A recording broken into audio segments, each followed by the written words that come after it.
Viewers আসসালামু আলাইকুম। আজকে এই ছোট্ট ভিডিওর মাধ্যমে আমি দেখাবো কিভাবে ছবিতে যে ইফেক্টগুলো দিতে হয়। তো দেখতে পাচ্ছেন, সর্বপ্রথম আমরা একটা ওয়েবসাইটে ব্রাউজ করব, brusheasy.com। দেন এরকম আপনারা দেখতে পাচ্ছেন কিছু ইফেক্ট এখান থেকে আমরা ডাউনলোড করব। একটা ডাউনলোড করে আমি আপনাদেরকে দেখাচ্ছি।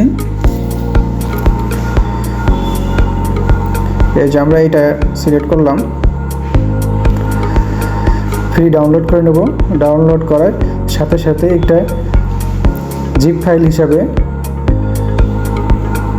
সেভ হবে। সেভ হওয়ার পর আপনারা নির্দিষ্ট একটি ফোল্ডারকে মার্ক করে রাখবেন কোথায় থেকে আপনারা এটা পরে নেবেন। দেখতে পাচ্ছেন আমি কি করলাম, এবং পরবর্তীতে আপনার ফটোশপে এসে দেখেন আমি কুল টুলসে ক্লিক করলাম, দেন ব্রাশ সিলেক্ট করে নেব এবং মাউসকে স্ক্রল করে নিচের দিকে আসবো। আসার পর এইবার এখান থেকে যেটা ডাউনলোড করেছিলাম সেটা এখানে ইনসার্ট করব। দেখেন নিচে একদম দেখতে পাচ্ছেন, এইটা সিলেক্ট করব।